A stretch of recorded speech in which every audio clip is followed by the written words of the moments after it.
사람을 낚는 어부 두 번째 시간으로 준비했습니다. 자, 예수님은 갈릴리에서 이제 제자들을 부르시면서 이제 사람을 낚는 어부가 되게 하실 것을 말씀을 하시죠. 자, 예수님께서 말씀하셨다고 해서 그냥 되는 것은 아닙니다. 우리가 예수님을 믿으면 다 된다라고 하는 신앙이 있어요, 사실은. 우리 구원도 예수님만 믿으면 된다라고 하고, 그 다음에 우리가 우리의 삶의 터전에서 모든 일이 잘 될 거라고 하는 또한 믿음을 가지고 있습니다. 그런데 그것은 사실은 기복신앙하고도 비슷합니다. 우리가 원하는 것, 우리가 바라는 것. 물론 그것이 잘못됐다고 말씀드리지는 않습니다. 왜냐하면 우리의 처음은 어린아이와도 같아요. 육신에 속한 자가 되어서 여전히 하나님을 따르고 구할 수밖에 없는 구조를 가지고 있는 것입니다. 어린아이의 일이에요, 그게.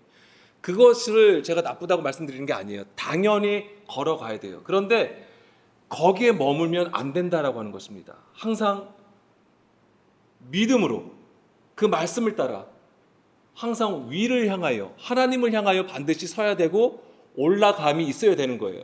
그 우리의 믿음의 성장이 반드시 있어야 되고, 그것을 우리는 검증받아야 되는 거예요. 그 검증받는 장소가 어딜까요? 우리에게 허락하신 터전이에요. 우리의 삶에서 검증을 받는 것입니다. 우리 학생들, 아이들 그러니까 학교에서 시험을 보잖아요. 시험지 나눠주고 한 시간 내에 그 문제 풀어서 제출하는 거, 그런 게 아니에요.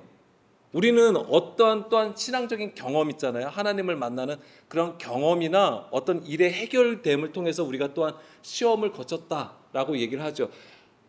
일부분이에요. 그것은 우리의 모든 삶 자체가 하나님 앞에 검증받는 장소이고 시간이라고 하는 것입니다. 항상 그것을 놓치면 안 됩니다. 그래서 우리가 예수님의 말씀대로 그냥 너희가 사람을 낚는 어부가 될 거야 라고 하신다고 해서 우리가 그냥 사람을 낚는 어부가 되는 것이 아닙니다. 철저히 예수님을 따라가야 되는 것이고, 제자들을 생각해 보세요. 예수님을 따라가는 그 3년 동안 그들은 여전히 자기들이 생각한 메시아를 향하여 따라갔다라고 하는 것입니다.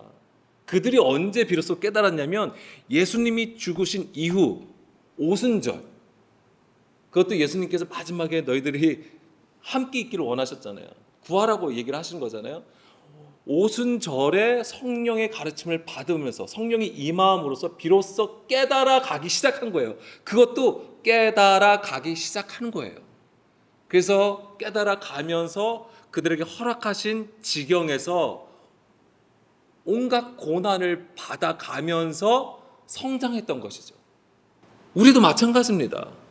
자, 예수님은 어떤 분이셨냐면은 바로 율법을 완전케 하시기 위해서 우리 가운데 오신 분이시죠. 그리고 예수님은 하나님께로 인도하시는 길이시고요, 진리시고요, 생명이 되십니다. 그러니까는 이 사람을 낚는 어부가 되라고 말씀하실 때도 예수님은 사람을 낚는 어부의 원형이시고요, 또한 모델이 되셨습니다.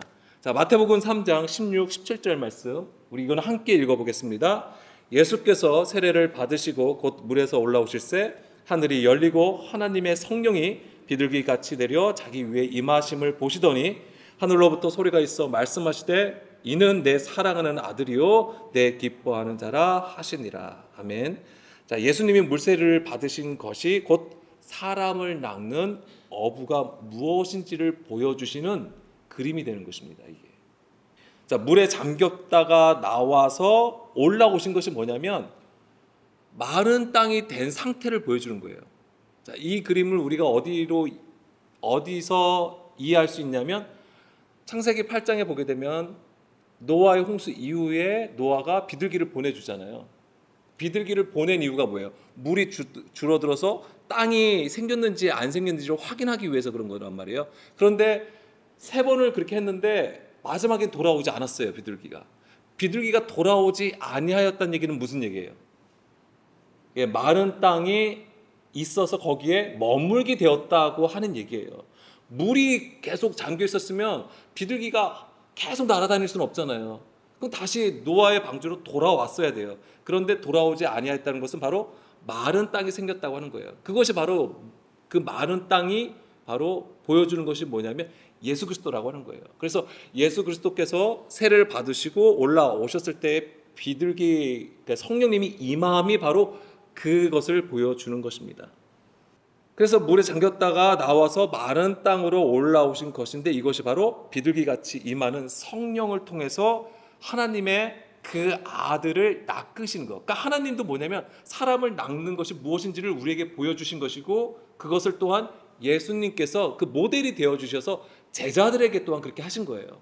그리고 또한 당연히 그 제자들에게도 사람을 낚는 어부가 되어야 된다라고 이렇게 말씀을 하셨던 것입니다.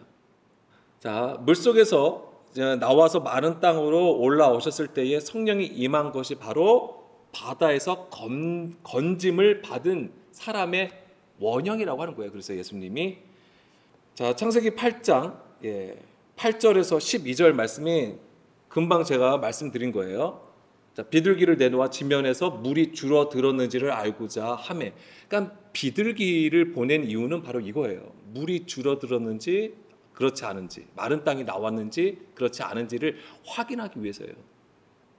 그러니까는 우리가 흔히 오순절에 성령이 임함으로 인해 가지고 우리가 어떤 성령 세례를 받고 방언을 하고 능력 행함을 이제 이거를 생각하는 건데, 성경에서 보여주는 그림은 뭐냐면 성령이 임하는 지경이 어디냐 이거죠. 바로 마른 땅이라고 하는 거예요.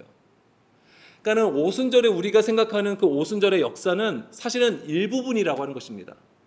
그러니까 실제 성경에서 보여주고자 하는 것은 마른 땅이 된 자에게 그 성령이 임한다고 하는 거예요. 그런 자에게 임하셔서 하시는 것이 하나님의 그 모든 것을 가르쳐 주신다고 하는 것입니다. 완전케 하신다는 것에 있는 거예요.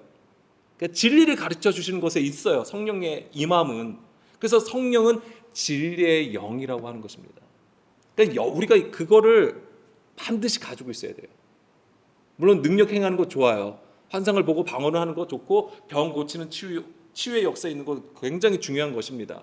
그런데 가장 근본은 뭐냐면 진리 가운데로 우리를 이끌어 가신다고 하는 거예요. 그래서 주의 길에 서 있게 하시는 거예요. 그러한 자가 진정한 하나님의 백성이고 하나님의 아들들이라고 하는 것입니다. 예수님이 세례를 받으시고 하늘에서 음성이 임한 게 뭡니까? 내 기뻐하는 자, 내 사랑하는 아들이라고 하는 거죠. 그런 자가 진정한 하나님의 아들들이라고 하는 것입니다. 9절에 온 지면에 물이 있으므로 비둘기가 발 붙일 곳을 찾지 못하고. 그러니까 성령님이 어디에 오시냐면 바로 그 거하실 처소로 오시는 거예요. 그러니까 거하실 곳. 그래서 사도 바울은 우리가 성전이 돼야 된다고 말하는 거예요. 근데 그 성전은 그냥 우리가 예수님 믿으니까는 교회다라고 하는 게 아니라 하나님의 영이 거하였을 때에 그것이 바로 성전이다라고 얘기를 하는 것입니다. 그리고 그 상태가 어떤 상태냐면 바로 진리의 가르침을 받는다라고 하는 것입니다. 그게 가장 중요한 성전의 개념이에요. 그래야지만이 주의 뜻을 깨닫고 주님이 원하셨던 바로 내 집은 만민이 기도하는 집이라고 하는 것이죠. 10절 9절 마저 읽겠습니다. 방주로 돌아와 그에게로 오는지라. 왜냐하면 아직 발붙일 곳을 찾지 못했기 때문에 그렇습니다. 그가 손을 내밀어 방주 안 자기에게로 받아들이고 10절 또 7일을 기다려 다시 비둘기를 방주에서 놓음에 저녁 때에 비둘기가 그에게로 돌아왔는데 그 잎에 감람나무 새 잎사귀가 있는지라. 자, 이제 여기서부터 이제 변화가 생기는 것이죠. 이제 비둘기가 감람나무 새 잎사귀를 물고 옵니다.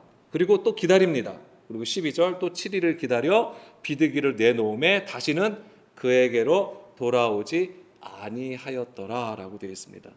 그러니까 비둘기가 다시 돌아오지 않았다고 하는 것은 이제는 마른 땅에 정착했다라는 것이죠. 이 얘기는 주의 영이 거하시는 처소가 준비되었다라고 하는 것입니다. 자, 이것이 실제가 바로 예수님이에요. 예수님이 되시는 것입니다. 그러니까 이 그림이 바로 예수님을 예표한 그림인 거예요. 그러니까 우리는 여기서도 예수 그리스도를 볼 수 있는 것이죠, 사실은. 자, 홍수가 물러가면 하나님의 심판이 끝남으로 이제 마른 땅이 드러나는 하나님의 회복의 증거가 되는 것입니다. 근데 이 마른 땅이 과연 어떤 상태일까요? 우리에게 있어서. 우리에게 적용하면 우리가 이 마른 땅이라는 것을 우리가 마른 땅이 되기 위해서는 우리 안에서 어떤 일들이 벌어질까요? 의에 줄이고 목마름이 반드시 있는 거예요. 그것이 우리가 마른 땅이 되어가는 증거가 되는 거예요. 물론 우리가 상황에 따라 우리의 환경으로 인해서 애통할 일이 생기죠. 속상한 일이 생기죠. 그때 하나님을 찾고 구함이 있습니다. 물론 그것을 통해서도 하나님은 우리를 이끌어 가세요. 그래서 철저하게 우리의 감정의 것을 소모시키세요. 소비하게 만드세요. 완전히. 그래서 우리가 우리의 감정으로 하나님을 찾고 감정으로 하나님께 가까이 나간 것을 하나님도 뭐 하시냐면 그것을 쳐내세요. 그래서 뭐냐면 악이 충만해지는 거랑 똑같아요. 악이 충만해질 때에 하나님은 이스라엘 백성들을 가나안 땅에 들이신 거예요. 그전에는 안 하셨어요. 왜? 아직까지 그러니까 악이 가득하지 않기 때문에 하나님도 때를 기다리시는 거예요. 그거와 마찬가지로 우리가 감정으로 하나님을 찾고 구하는 그것을 하나님은 계속 깨트리시는 거예요. 그래서 마르게 하신다고 하는 거예요. 그래서 오직 의만 하나님의 의를 찾고 구하는 자가 되게 하시는 것입니다. 그런 과정들을 다 광야에서 하셨던 거예요. 하나님은 이스라엘을 광야로 이끌어 가셔서 계속 거기서 그들이 가지고 있는 옛 구조, 애굽에 속한 사람의 구조, 감정으로 호소하는 그런 거, 힘든 거, 막 이런 것들을 하나님은 철저하게 마르게 하시는 거예요. 그러니까 그런 과정이 우리에게도 반드시 있는 건데 이것이 바로 이제 우리의 생활 가운데, 우리의 삶에서도 하나님은 그 일을 하신다고 하는 거예요. 빨리 그런 기간들은 사실 빨리 끝나면 좋죠. 당연히 빨리 깨달아야 돼요. 그러니까 우리가 정신 차리고 근신하면서 하나님의 의를 찾고 구하는 그런 목마른 자, 의에 줄이고 하나님의 의를 찾고 구하는 자, 이런 자가 돼야 되는 것입니다. 그래서 하나님의 이 홍수 심판은 이 많은 물이 세상을 휩쓸고 가는 것이지만 육신에 속한 자가 그 바다에 갇힌 것과 같은 거예요. 이 노아의 홍수 심판이라고 하는 것은. 그러니까 하나님의 영이 없는 상태를 하나님이 심판하신 것이 됩니다. 그 안에 있는 자, 홍수 안에 있는 자, 깊은 바다에 있는 물고기가 바로 그 심판을 받는 백성들이에요. 그러니까 그 물고기라고 하는 것은 바로 하나님의 백성인데 육신에 속한 하나님의 백성들이었던 것입니다. 하나님은 그들을 심판하셨던 거예요. 그러니까 하나님은 그냥 그 심판하셨으면 그들을 그냥 내버려 두시는 거냐? 그렇지 않다라고 하는 거예요. 하나님의 전략은 그들을 물속에서 끄집어 내는 것에 있는 거예요. 그래서 지난 시간에 우리가 나눴던 것이 이 사람을 낚는 어부들이 가지고 있는 도구가 무엇입니까? 투망, 구물, 낚시라고 하는 거잖아요. 그래서 그 부분을 우리 저번 시간에 우리가 나눴던 것입니다. 자, 물속에서 살게 되면 그것이 바로 심판을 받고 있는 상태가 되는 거예요. 그렇지만 하나님은 그들을 예수 그리스도를 통하여 반드시 건지시는 것을 보여주신 것이 바로 사람을 낚는 어부로 말씀을 하신 것입니다. 자, 다시 비둘기 얘기로 하자면, 자, 비둘기가 마른 땅을 찾는 것이 바로 의에 줄이고 목마른 자, 모든 세대를 거쳐서 하나님의 나라와 그 의를 구하는 자에게 임하시는 바로 하나님의 역사였던 것이고요. 그 실제를 예수 그리스도를 통해서 우리에게 보여주신 것입니다.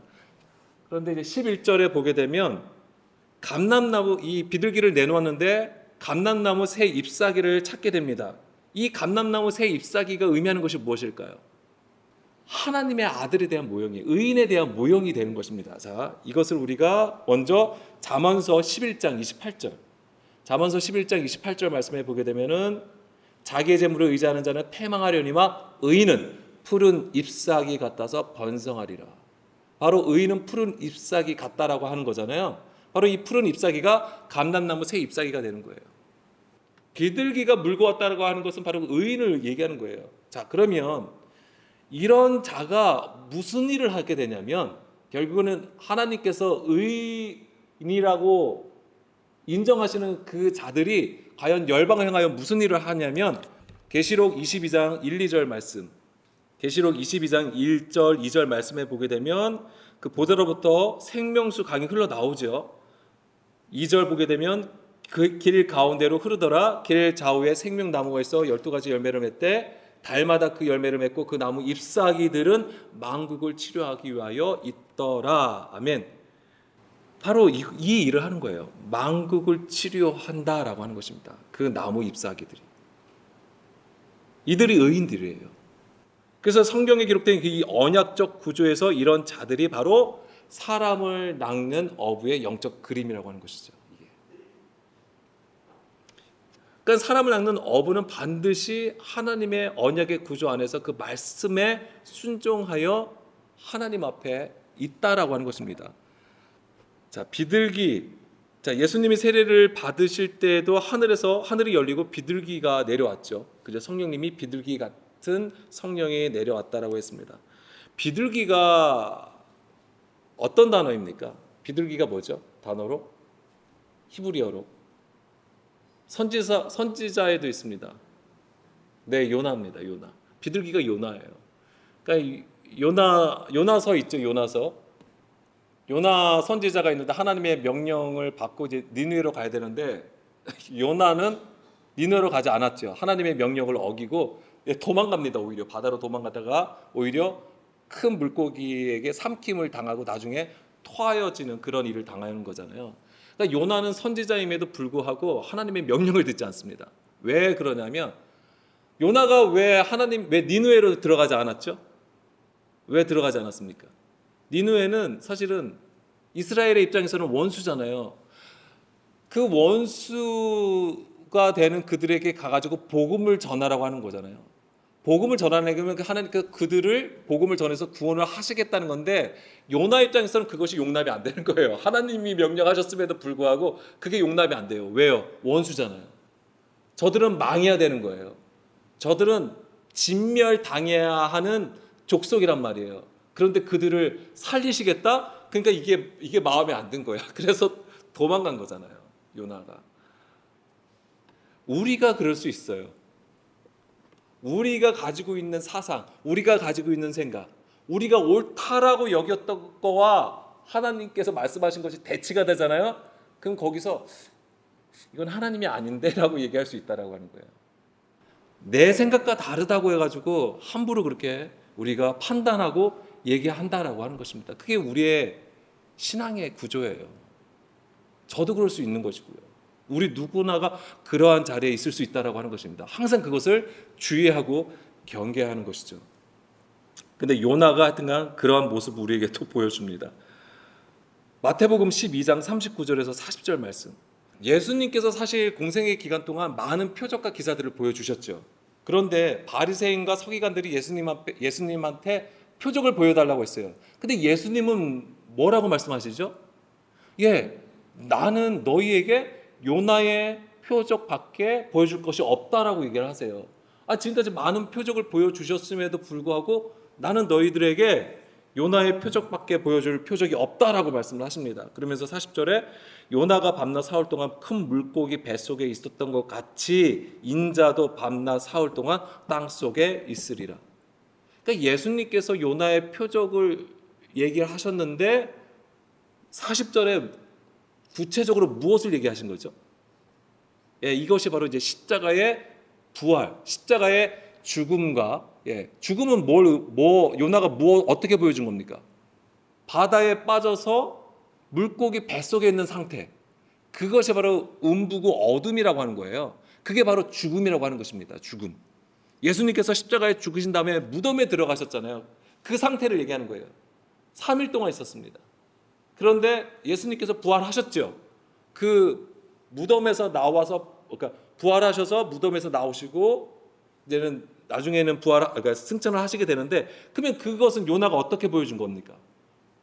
육지로 토함을 당한 걸 얘기하는 거예요. 그것이 바로 이제 부활의 상태를 사실 보여주게 됩니다. 그러니까 예수님께서 바리새인 서기관들에게 보여주시겠다고 하는 표적은 뭐냐면 십자가의 죽음과 부활을 얘기했던 것이에요. 그래서 요나서 2장 보게 되면 바로 그 내용입니다. 그러니까 요나서 2장에서 요나가 그 물고기 뱃속에서 무엇을 합니까? 내 영혼이 내 속에서 피곤할 때 내가 여호와를 생각하였더니 내 기도가 주께 이르렀사오며 주의 성전에 미쳤나이다. 거짓되고 헛된 것을 숭상하는 모든 자는 자기에게 베푸신 은혜를 버렸사오나 나는 감사하는 목소리로 주께 제사를 드리며 나의 서원을 주께 갚았나이다. 구원은 여호와께 속하였나이다 하니라. 자, 이게 뭐냐면 요나가 이제 물속에 이제는 물고기 뱃속에서 무엇을 하냐면 엄청난 참회를 합니다. 회개를 하게 되는 거예요.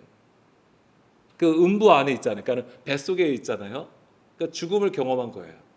거기서 그가 할 수 있는 건 뭐냐면 회개밖에 없다는 거죠. 그 회개를 하니까 하나님께서 어떻게 하신 겁니까? 10절에 여호와께서 그 물고기에게 말씀하심에 요나를 육지에 토하니라 라고 되어 있는 것이죠. 육지에 토했다는 얘기가 바로 이거예요. 물속에 있는데 이게 건짐을 당한 모습을 보여주는 거예요. 이거가. 요나는 사실 어디서 회개를 한 거냐면 뱃속에서, 물고기 뱃속에서 회개한 거예요. 죽음 가운데에, 음부 가운데에 회개하는 것입니다. 우리의 회개가 어디에서부터 나오게 되냐면 바로 이런 데서밖에, 이런 곳에서 나오는 거예요. 정말 그러니까 우리가 하는 대부분의 회개는 나로부터 나온 겁니다. 다 그렇다고 말씀드리는 건 아니에요. 근데 대부분이 그런 거예요. 근데 그래서 뭐가 되냐면 우리가 회개를 해요. 근데 다음에 또 어떻게 합니까? 다시 죄 가운데 돌아간다는 얘기죠. 우리가 진정으로 하나님께 성경에서 가르쳐주고 있는 그 회개, 성령님께서 인도하시는 회개를 하면은 그럴 수가 없어요. 근데 우리는 계속해서 부분적인 것으로만 체험하고 있는 거예요. 회개도. 그래서 그 회개 또한 우리의 감정을 소비하는 하나의 과정이 될 수 있는 거예요. 그렇지만 그것이 온전하진 않다라고 하는 것입니다. 계속해서 그것 또한 계속해서 이루어져야 되는 일이라고 하는 것입니다. 그래서 그 음부 가운데, 죽음 가운데에 회개하였을 때에 하나님께서 그에게 이제 기회를 주시는 것인데 그것이 바로 그 육지로 토해냄을 당한 것이 되죠. 예수님이 요나의 표적밖에 보여줄 수 없다라고 하신 것은 폐역한 이스라엘, 성전 유대교의 구조 안에 갇힌 자들을 건지시겠다고 말씀하신 것이고 그 방법이 바로 십자가였던 것입니다. 바로 그것을 보여주신 것이고, 자, 사람을 낚는 어부라고 했잖아요. 예수님께서 사람을 낚는 어부를 세워 주실 때에 사실 사람을 낚는 어부일 때 낚는이라는 단어는 사실 없어요. 그러니까 거기서 원래는 뭐냐면 사람을 안드로포스, 그 다음에 낚는 어부가 이제 할리우스라고 되어 있어요. 그러니까 어부예요. 그러니까 사람들의 어부, 사람의 어부 이런 뜻이에요 원래는. 근데 이제 그게 좀 이상하니까 이제 사람을 낚는 어부라라고 이제 우리 성경은 이제 그렇게 해석을 한 것이죠. 근데 여기서 이제 낚는 어부가 할리우스라는데 어부라는 뜻이 있고요. 또 하나 항해자라는 뜻이 있어요. 항해자. 그러니까 이 단어가 어부를 나타내는 것뿐만 아니라 바다 위를 운행하는 것과도 관련이 되어 있는 거예요. 이 항해자라고 하는 것이 바다 위를 운행하는 것. 그러니까 실제로 우리가 그러니까 배들이 어떻게 하죠? 바다 위를 운행을 하잖아요. 그 모습이기도 한데 우리는 이 모습을 어디서 볼 수 있습니까? 성경에서. 창세기 1장 2절 말씀이죠. 하나님께서 태초에 천지를 만드시고 그 다음에 2절에 땅의 상태가 나와요. 혼돈공허, 기쁨, 흑암 가운데 있는데 어떤 일이 벌어집니까? 하나님의 영이 나타납니다. 하나님의 영은 수면 위에 운행하신다라고 하는 거 바로 이 그림이에요. 그러니까 하나님의 창조의 모습 중에 하나가 바로 사람을 낚는 어부의 모습이 있다라고 하는 것입니다. 그러니까 하나님의 창조가 무엇인지를 단적으로 보여주는 거예요. 그러니까 하나님의 창조는 우리가 흔히 말하는 창조는 무에서 유잖아요. 무에서 유를 창조하는 그림이지만은 성경에서 말하는 창조는 바로 이거야. 바다라는 구조에서 이끌어낸다, 끄집어내시겠다고 하는 게 이게 창조예요. 하나님의 창조예요. 그래서 하나님의 창조를 우주 창조로 또 보지만 우리 안에 이야기로 보면 우리가 어떻게 되는 거예요? 우리의 육신의 구조에서 영의 사람으로 하나님께서 바꾸시겠다고 하는 거잖아요. 육신에 속한 자에서 영에 속한 자로, 땅에 속한 자에서 하늘에 속한 자가 되게 하시는 것이 바로 하나님의 창조라고 하는 것입니다. 그것이 바로 사람을 낚는 어부가 되게 하시는 것과 같다라고 하는 것입니다. 그리고 이것은 또한 우리가 이 창조는 또 어떤 사건하고 맞물려 있다고 했습니까? 출애굽기하고 맞물려 있다고 했잖아요. 그래서 만약 뭐가 이 하나님의 창조는 바로 출애굽기를 통해서 보게 되면 애굽에 있는 상태가 바로 바다예요. 근데 이 하나님께서 어떻게 하신 것이죠? 그 언약을 따라서 애굽에 있는 백성들을 끄집어 내시는 것이죠. 그게 출애굽 사건이에요. 이게 바로 사람을 낚는 어부의 그림이라고 하는 것입니다. 이게 창조예요. 출애굽이 하나님의 창조가 되는 것입니다. 그래서 오늘 우리 안에서도 어떤 일이 벌어져야 되냐면 바로 그 출애굽 사건이 반드시 있어야 되는 거예요. 근데 그것은 내가 할 수 있는 게 아니죠. 그것을 도와주시는 분이 바로 보혜사 성령님이라고 하는 것입니다. 근데 보혜사 성령님은 진리의 영, 우리에게 진리의 말씀을 통해서 하나님의 그 말씀으로 진리를 가르쳐 주시는 거예요. 그래서 우리 안에 거짓된 것, 구부러진 것, 우리의 생각들, 우리의 사상들 이런 것들을 다 깨트리시고 오직 하나님의 말씀만이 우리 안에 살아 역사하실 수 있도록 그 구조를 세워주시는 것이 바로 하나님의 창조였던 것이고 그것을 출애굽기를 통해서 우리에게 보여주셨던 것입니다. 그런데 그것이 바로 사람을 낚는 어부의 그림이라고 하는 것입니다. 그래서 이제 애굽에서 나와서 홍해를 건너죠. 그리고 광야의 연단을 거쳐서 줄이고 목마름으로 철저히 그곳에서 훈련받게 되는 거예요. 낮춰지는 것이죠. 오직 하나님의 입에서 나오는 모든 말씀으로 살아갈 수 있는 구조로 세워주시는 것이 바로 광야의 연단이었습니다. 거기를 온전히 통과하였을 때에 비로소 요단강을 건널 수 있어요. 또 강을 건너야 돼요. 요단강을 건너야 돼요. 거기서도 그냥 사람이 어떤 기술로 하는 게 아니에요. 철저하게 뭐예요? 언약궤를 따라서 마른 땅으로 행하는 것이죠. 그래야지만이 비로소 가나안 땅에 들어갈 수 있는 거예요. 가나안 땅은 하나님이 약속하신 땅이에요. 하나님의 약속의 그 지경으로 들어갈 수 있다라고 하는 것입니다. 이것은 오늘 우리에게도 똑같이 적용되는 그림입니다. 자, 계시록 12장 14절 말씀이요. 그 여자가 큰 독수리의 두 날개를 받아. 이제 이것이 의미하는 게 무엇입니까? 바로 성령의 역사잖아요. 광야 자기 곳으로 날아가 거기서 그 뱀의 낯을 피하여 한 때와 두 때와 반 때를 양육받음에. 그러니까 성령의 가르침을 받는 거예요.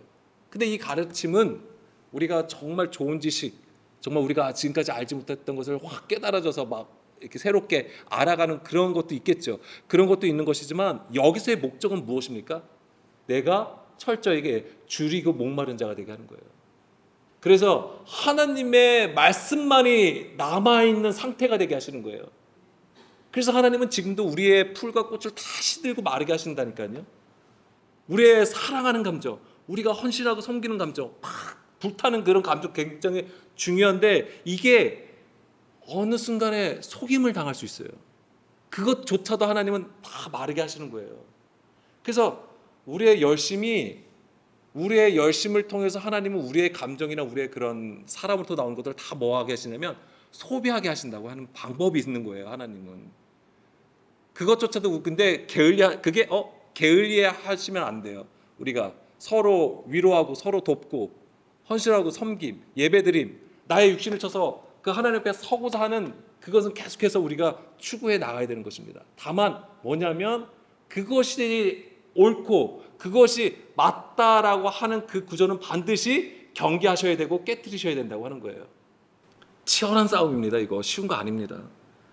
15절에 여자의 뒤에서 뱀이 그 입으로 물을 강같이 토하여 여자를 물에 떠내려 가게 하려. 이게 뭐냐면 홍수예요. 사람의 가르침이라고 하는 것입니다.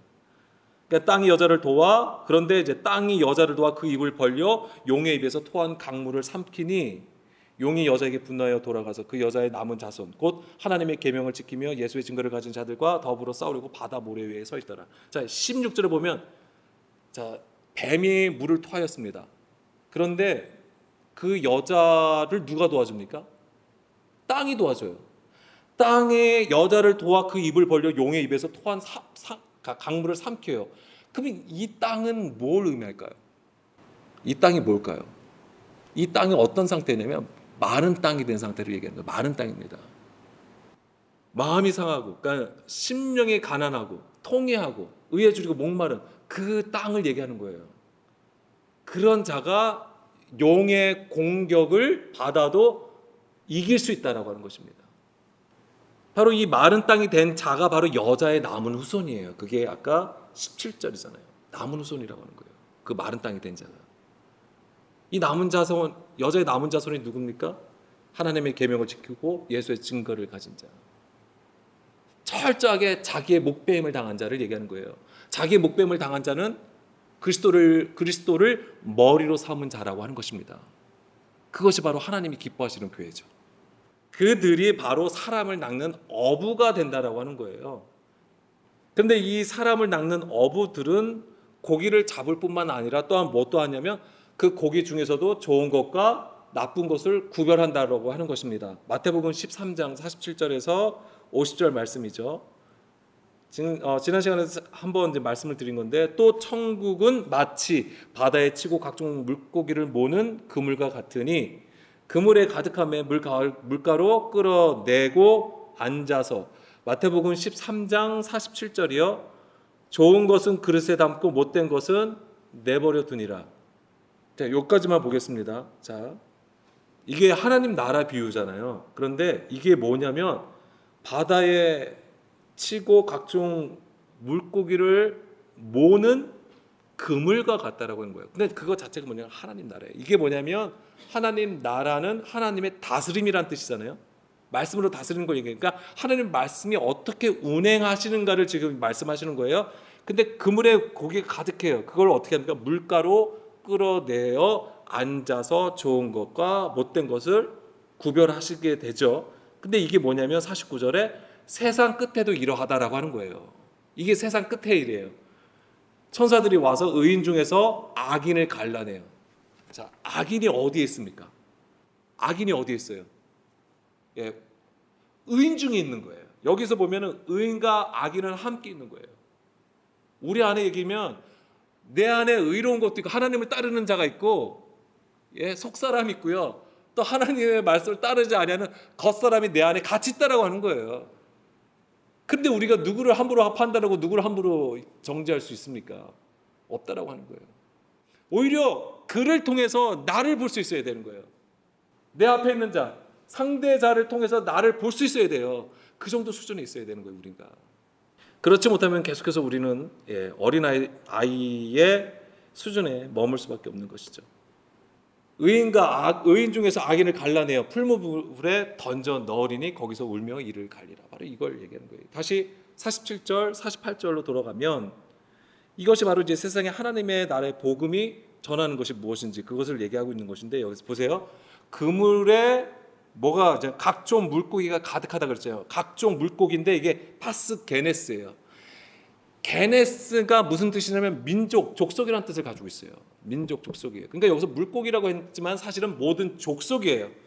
모든 족속을 모으는 거예요. 자, 물고기를 모으다, 신하고, 이게 뭐냐면 함께 인도하다, 모으다, 소집하다라는 뜻을 가지고 있습니다. 그러니까 모든 족속을 모으는 거예요. 이게 흔히 우리가 말하는 뭐냐면 복음을 전파하는 거예요. 복음을 다 전파를 해요. 그러면 거기서 듣는 자도 있고 안 듣는 자도 있어요. 그럼 듣는 자가 또 모일 거 아닙니까? 그러면 거기서 끝나는 게 아니에요. 무슨 일을 합니까? 물가로 끌어내어 앉아서. 그래서 지난 시간에 말씀드릴 때 앉아서가 어떤 의미라고 했습니까? 하나님의 말씀을 가르치는 것을 얘기하는 거예요. 또한 그 가르침을 받아야 돼요, 먼저는. 그리고 그것을 또 온전히 가르쳐야 되는 것이죠. 예수님께서 마지막 명령이 무엇입니까? 지상 명령이 모든 족속을 가르치라고 얘기하시잖아요. 그러면 거기서도 뭐가 나냐면 좋은 것이 있고 못된 것이 있다라고 하는 것입니다. 구별하신다고 하는 거예요. 그것은 철저하게. 그러니까 하나님의 말씀, 우리가 다 교회를 다니고 예수님을 믿는다고 해서 다 구원이 아니에요. 여기서도 철저하게 하나님은 구별하신다라고 하는 겁니다. 무엇으로 해요? 주의 말씀으로. 그래서 우리가 진리 가운데 반드시 서야 되는 것인데, 그 진리 가운데 섬은 성령의 가르침을 반드시 받아야 된다라고 하는 거예요. 자, 이 고기를 낚아서 물가로 끌어내어 앉아서 이제는 선한 것과 악한 것을 구별하잖아요. 이것이 바로 아까 계시록 12장 17절 말씀하고도 연결되는 거예요. 아까 계시록 12장 17절 말씀에 뭐가 나옵니까? 용이 여자에게 분당하여 돌아가서 그 여자의 남은 자손과 더불어 싸우려고 하는데 뭐가 있죠? 용이 어디에 서 있습니까? 바다 모래 위에 서 있다라고 되어 있는 거예요. 용은 어디에 있어요? 어디에 있는 존재냐면 모래 위에 서 있는 자예요. 그러면 우리가 마태복음 7장에 보게 되면은 지혜로운 자와 어리석은 자가 나오죠. 지혜로운 자는 어디에 집을 짓습니까? 반석 위에 집을 짓는 거죠. 그것이 어떤 그림이냐면 아까 마태복음 13장하고 연결해서 보게 되면 물고기를 모아서 앉아서 좋은 것과 구별하는 자를 얘기하는 거예요. 그게 좋은 집, 그러니까 지혜로운 자를 얘기하는 거예요. 그럼 어리석은 자는요? 모래 위에 집을 짓는다고 하는 거잖아요. 그게 바로 용이에요. 용에 속한 자, 육신에 속한 자라고 하는 것입니다. 예수님 당시로 따지면 바리새인과 서기관들이에요. 성전 유대교의 그 사람의 가르침으로 사람들에게 헌신케 만들었던 그 구조를 얘기하는 것이죠. 그래서 이 사람을 낚는 어부들의 역할은 뭐냐면 영과 진리의 모든 것으로 가르쳐서 육신의 생각을 벗어버리고 그러니까 영에 속한 자들로 세우게 한다라고 하는 거예요. 그 일을 하는 것입니다. 그것이 바로 하나님 나라라고 하는 거예요. 그러니까 하나님 나라는 궁극적으로는 어떤 완전한 것을 말하고 있는 것이지만 그것을 향하여 나가는 그 과정 또한 하나님 나라가 된다라고 하는 것입니다. 그래서 제가 강조했던 건 그거예요. 우리의 구원도 마찬가지고 구원은 우리가 약속을 받았어요. 그렇지만 지금 우리가 서 있는 것은 과정 가운데 있다라고 하는 거예요. 그리고 이 과정은 반드시 하나님을 향하여 똑바로 서야 된다. 주의 길에 반드시 서야 된다. 그것 자체가 뭐냐면 하나님 나라라고 하는 것입니다. 왜냐하면 하나님의 말씀에 운영함을 따라서 우리가 진행되어 있기 때문에 그것 자체가 하나님 나라가 되는 거예요. 근데 거기서 떠나는 것이 바로 격길이죠.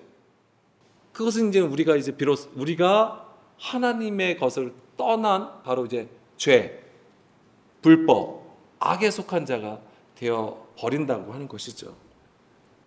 그래서 이런 과정 가운데 있는 자가 이제 장성한 자로서 하나님의 아들로서 세워지게 되는 것입니다. 그 수고함은 반드시 우리가 가지고 있으셔야 돼요.